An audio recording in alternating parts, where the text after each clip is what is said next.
친구들 한 주간도 잘 보냈나요?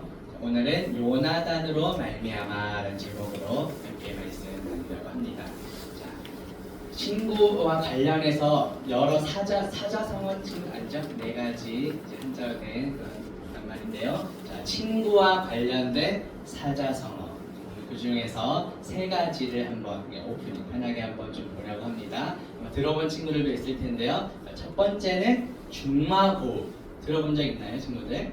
자, 대나무 말을 타고 놀던 옛 친구. 그러니까 어릴 때부터 가까이 지내면서 자란 친구들을 나타내는 사자성어고요. 두 번째는 막역지우라는 사자성어가 있어요. 이것은 마음이 잘 맞아서 서로 막 거슬리는 일이 없이 허물이 없이 아주 친한 그런 친구들을 가리키고요. 마지막 소개할 것은 문경지교라는 건데요. 이것은 조금 섬뜩할 수 있는데 목을 벨 수 있는 법. 그러니까 이런 뜻으로 생사, 죽고 사는 것도 같이 할 수 있는 그만큼 소중한 친구라는 뜻이에요. 그럴 때 이제 사용하는 사자성어인데요. 자, 이 세 가지 사자성어를 들으면서 좀 나에게 떠오르는 친구들이 혹시 있나요? 친구들은?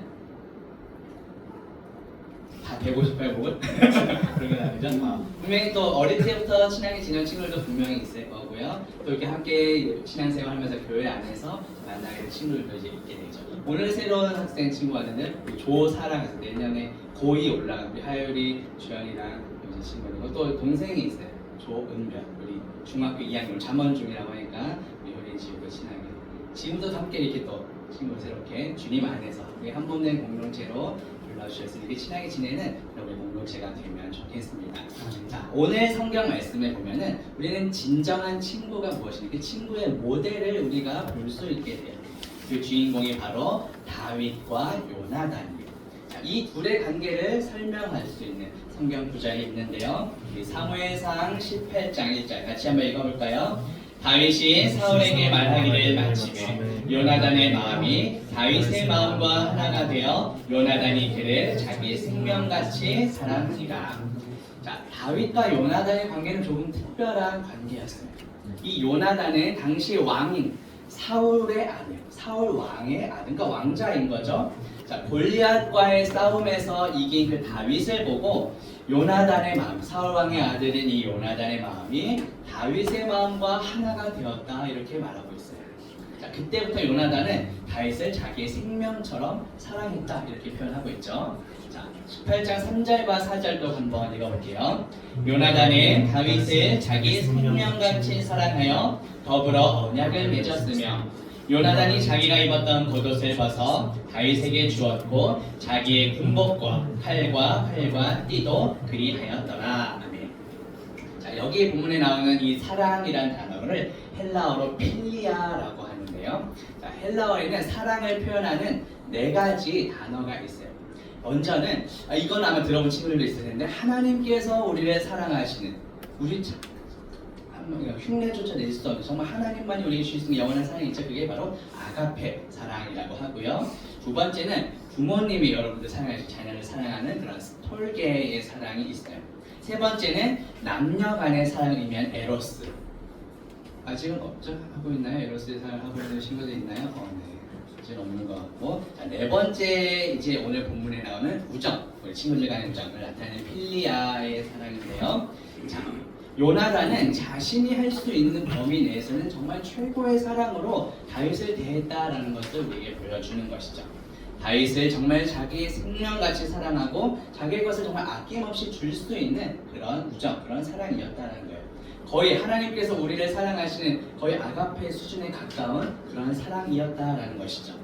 자, 이렇게 골리앗을 물리친 다윗은 사울의 사위라는 것은 그러니까 이 사울 왕의 딸의 남편이 되었다라는 거예요. 사위는. 자, 요나단과 다윗은 그러고 나서 이제 더 이상 친구가 아니라 친구일 뿐만 아니라 이제 가족 관계가 또 된 것이죠.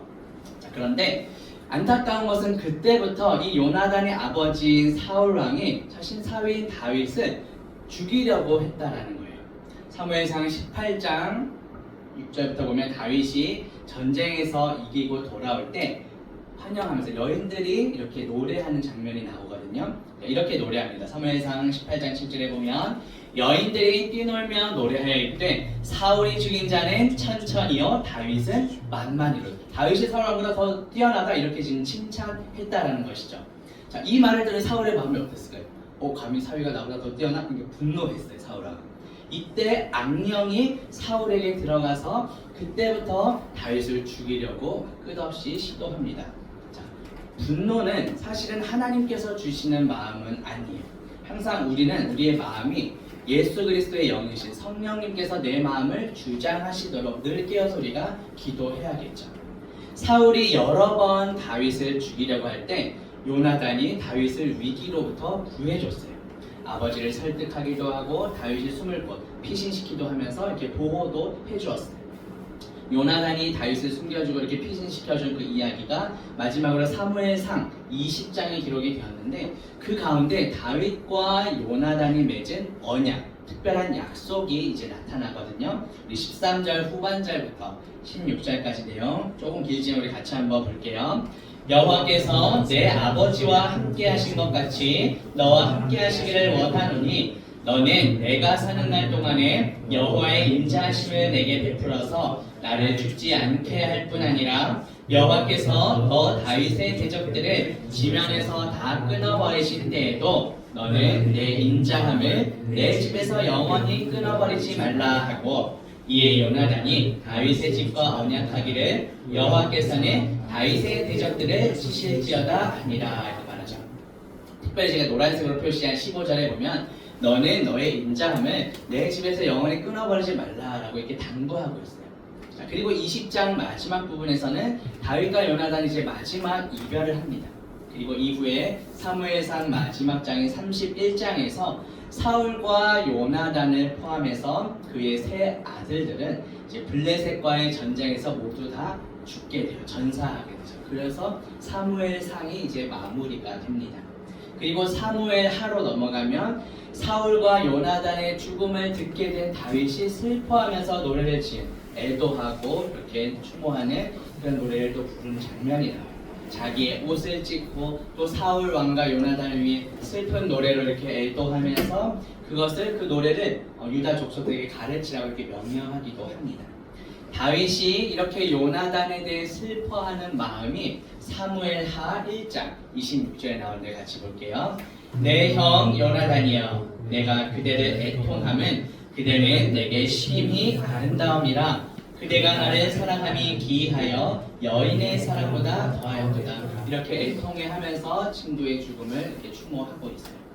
사울 왕이 죽고 난 이후에 군 사령관인 아브넬이 사울의 아들인 이스보셋이라는 사람을 왕으로 세우려고 했는데 그로 인해서 다윗은 헤브론이라는 지역에서 유다 족속만의 왕이 됩니다. 그리고 얼마 지나지 않아서 이 군사령관인 아브넬이 사울의 아들 그 이스보셋을 배반하고 레갑, 바나 좀 어려운 이름이죠. 레갑과 바나라는 군 지휘관이 낮잠을 자는 그 이스보셋 사울의 아들을 죽이고 살해한 거죠. 반역을 일으키고 그래서 다윗이 이스라엘 모든 지파의 결국 왕이 되는 그런 이야기들이 흘러갑니다. 다윗은 이제 하나님께서 함께 해주심으로 점점 강성해져 갔어요.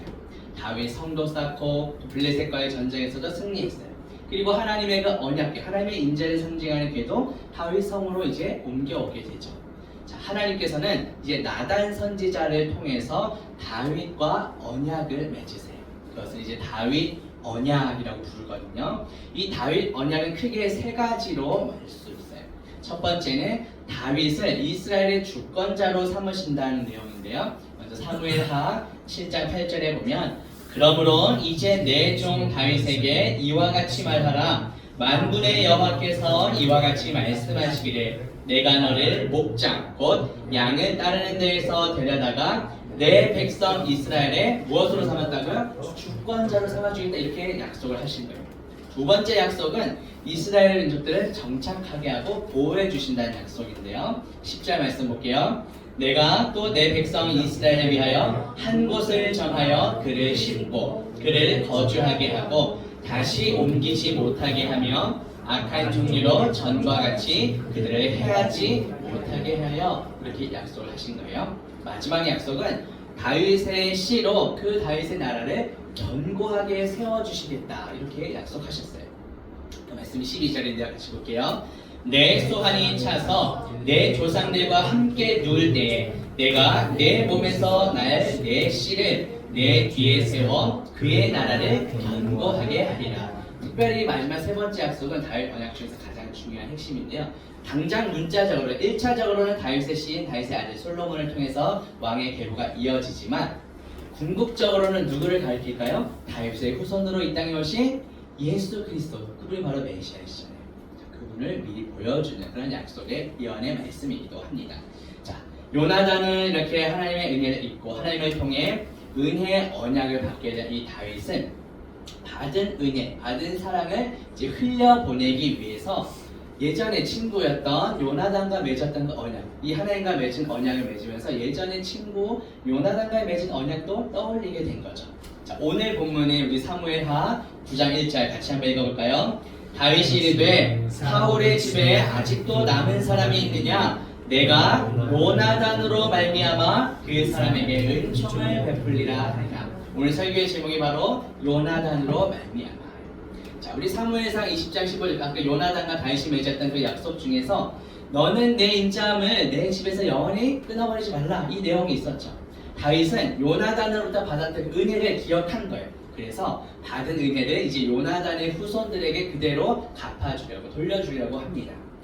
마침 그 요나단의 아들인 무비보셋, 성경의 이름 좀 어렵긴 한데 그렇게 어려운 얘기 아닙니다. 그냥 아들 이름이 무비보셋인데요.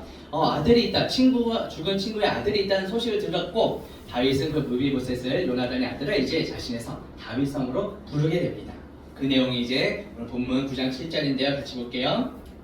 다윗이 그에게 이르되 무서워하지 말라, 내가 반드시 내 아버지 요나단으로 말미암아 내게 은총을 베풀리라. 내가 내 할아버지 사울의 모든 밭을 다 내게 도로 주겠고 또 너는 항상 내 상에서 떡을 먹을지니라 하니.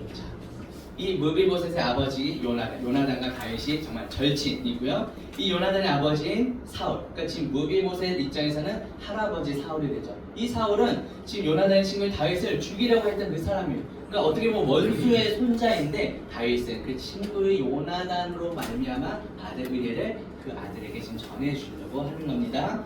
할아버지의 모든 밭을 다 돌려주겠다고 했고 다윗과 왕과 함께 식사할 수 있도록 허락도 해주었어요. 자, 이 말을 들은 그 무비보셋이 이렇게 대답합니다. 본문 9장 8절이에요. 그가 절하여 이르되 이 종이 무엇이기에 왕께서 죽은 개 같은 나를 돌아보시나이까 하니라. 무비보셋은 자기를 마치 죽은 개와 철저히 겸손하게 엎드리고 낮은 자세로 말하고 있어요.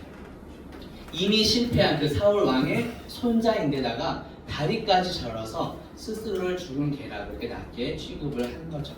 자, 그렇다면 다윗은 무엇 때문에 이러한 무비보셋에게 은혜와 은총을 베풀고자 한 걸까요? 다윗이 말합니다. 오늘 설교 제목이죠. 뭐라고요? 요나단으로 말미암아. 요나단에게 받은 그 은혜와 은총이 있었기 때문에 그 받은 은혜를 그 요나단의 아들인 무비보셋에게 돌려주고 베풀겠다. 지금 이 얘기를 하고 있는 거예요. 자, 친구들은 하나님께 받은 은혜 중 오늘 우리 단별 모임이 아니고 오늘 이제 전체 모임으로 우리 마지막 주일이기도 해서 2025년 한 해를 돌아보며 감사한 것들, 또 2026년 한 해 서로에게 부탁한 기도 제목을 함께 나눠보는 시간 가질 텐데요. 자, 우리가 가장 큰 은혜, 하나님께 받은 은혜이기 때문에 기억나는 것들이 있는지 한번 돌아보면 좋겠어요. 또한 친구들이나 부모님이나 다른 분들에게 받은 은혜와 사랑은 무엇이 있을까? 우리가 이 땅에 태어나고 또 살아가면서 지금까지 인도해 주신 하나님의 은혜가 분명히 있지요. 또 알게 모르게 주변의 여러 어른들, 이웃들, 또 선생님과 또 친구들을 통해 받은 그 사랑도 분명히 있을 거예요. 이제는 우리가 받은 은혜와 사랑을 나만 꽁꽁 싸고 한 것이 아니라 이제 흘려보낼 수 있어야 한다는 것이죠. 이스라엘에 보면 사실 우선도 가보지 못했지만 친구들 들어본 친구들 있나요? 사해 바다. 사실은 이제 호수인데 너무 커서 바다라고 불리는 곳이죠. 겉으로 보면 너무나 예쁜 호수처럼 보이지만 실제로는 죽은 바다라고 해서 죽을 사자 한자를 써서 사해 이렇게 불러요. 자, 그렇다면 왜 그런 이름이 붙여지게 됐을까요? 헬몬산으로부터 갈릴리를 거쳐서 요단강을 거쳐서 내려오는 그 물들을 더 이상 흘려보내지 않고 다 그냥 담아만 두는 그런 곳이기 때문에 그래서 죽음의 바다라는 이름이 붙여진 거죠. 자, 마찬가지로 우리가 받은 은혜를 받기만 하고 흘려보내지 않으면 마치 사회 바다같이 죽은 삶이 되고 만다라는 것이죠. 아마 친구들 잘 모를 수도 있겠는데 우리 어른들 부르는 이 찬송가 429장 그 후렴에 보면 받은 복을 세어보아라 이러한 가사가 있어요. 자, 어느덧 이제 2025년 마지막 주일인데요. 올 한 해를 돌아보면서 우리에게 베푸신 은혜와 복이 무엇이있는지 한번 돌이켜보며 세워보는 그런 시간이 되면 좋겠습니다. 그리고 이제 그 받은 은혜와 사랑을 이제 믿지 않는 가족들, 친구들에게 이제 흘려보내는 그런 2026년 한 해가 또 되게 소망합니다. 자, 우리가 받은 은혜 중 가장 큰 은혜는 무엇일까요? 아무런 자격 우리를 구원해 주신 구원의 은혜이겠죠. 이 은혜라는 말 자체가 받을 자격이 없는 자에게 값없이 베풀어 주시는 하나님의 선물이에요. 근데 우리 인간 편에서는 아무런 값 없이 받았지만 우리 대신 이 모든 값을 치르신 분이 계시죠. 누구시죠? 우리랑 누구시죠? 예수 그리스도 맞아. 예수 그리스도께서 십자가에 흘리신 그 핏값으로 우리를 사셨기 때문에 이제는 더 이상 내가 내 삶의 주인이 아니라 우리를 핏값 주고 사신 예수 그리스도께서 주인 되시는 삶을 우리가 살아가야 하는 것이죠. 그래서 이 마지막 성경 구절인데 같이 한번 읽어보고 마칠게요. 너희는 그 은혜에 의하여 믿음으로 말미암아 구원을 받았으니 이것은 너희에게서 난 것이 아니요 하나님의 선물이라. 해 위에서 난 것이 아니니 이는 누구든지 자랑하지 못하게 하노라. 아멘. 오늘 다윗이 친구 요나단으로 말미암아 받은 은혜를 흘려보내는 것처럼 이제 우리는 예수 그리스도도 받은 또 은혜로 말미암아 받은 은혜와 사랑을 전하며 사랑하는 저 우리 모든 친구들 되기를 주님의 이름으로 축복합니다.